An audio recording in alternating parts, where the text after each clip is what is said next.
Allô, ici hors limite.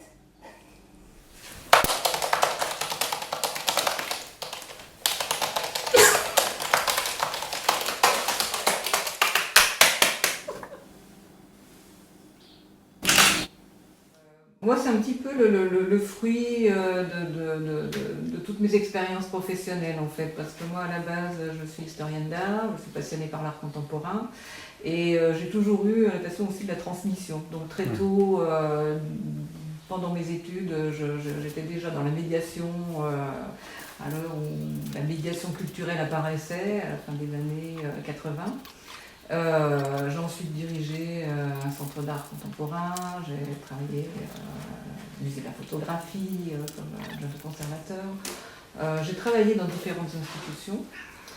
J'ai beaucoup travaillé aussi avec le public. Et en fait, c'est une somme de toutes ces expériences qui font que Hors Limite est né en 2011, puisqu'on a créé cette association qui a pour objectif le développement d'actions artistiques et culturelles. Tu vois, j'ai plusieurs pochoirs, et c'est un petit peu la même chose que le reste. Tu vois, j'ai plusieurs pochoirs qui superposés font mon image, et le reste, simplement que le reste, j'ai fait à la main. Ça sera un peu comme des estampes, mais de pochoirs. Comme de la sérigraphie, un petit peu, c'est un peu le même système, ça peut être simplement que je l'ai fait à la main. D'accord. Donc il y a l'accident, il y a la coulure, c'est comme des moments d'aquarelle en même temps. Il y a tout, on peut regarder sur la grande toile, c'est tellement grand qu'il y a constamment des coulures, des accidents tu vois ici, tu vois ça coule, c'est des choses que je maîtrise pas mais que j'aime bien garder. Tu vois ça coule donc je laisse couler. Parce que de loin on a l'impression que c'est de la photo et plus on s'approche, plus on sent...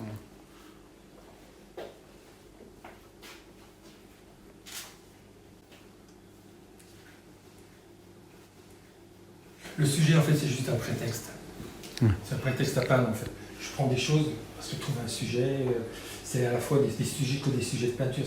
On pourra classer ça de sujets historiques, de sujets de guerre pendant je vois les émeutes, des sujets peut-être plus paysages classiques autrefois mais réadaptés de manière plus contemporaine.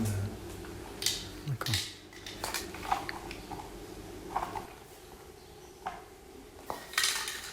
Attention, je vais tomber, ça va te faire le pchit.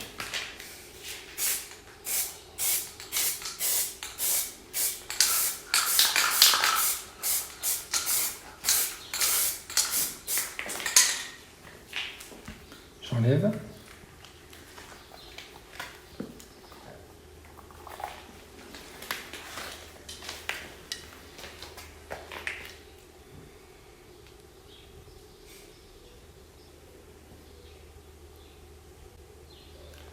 Bon, ces pavés ont été faits à Genlard et à Martigny-le-Comte. En fait, la carrière est à Martigny-le-Comte. Ils étaient transportés à Genlard, là. Quoi donc? Tous les pavés de Les pavés 1968. de Paris sont fabriqués à Martigny-le-Comte. D'accord. Ceux qu'on servi... Sur notre territoire, là. D'accord. Mais c'est encore le cas? Les pavés d'aujourd'hui? Non, c'est plus Il y a le toujours cas. la carrière. Il y a la carrière et en fait, voilà, il y a toute une industrie de pavés. Et ça n'est pas moins de Paris.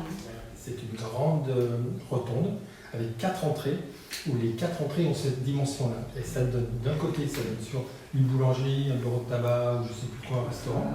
Et moi, j'en ai remis 4 autres qui donnaient Standard & Poor's, c'était en plus 2012, Louis Vuitton, j'avais Beaubourg et j'avais un Hard Rock Café. C'est un petit peu une idée de plan urbain fait à partir de moulage de la poubelle jaune, quoi. Un travail de recyclage, tout ça. Nous déjà, notre méthode de travail, c'est déjà vraiment de travailler, c'est vraiment de collaborer avec des partenaires et vraiment d'être dans la co-construction de projets. On part vraiment de leurs attentes, de nos compétences et on construit un projet à partir de cela. Et moi, en fonction, je choisis un artiste et on conçoit ensemble un projet artistique vraiment sur mesure.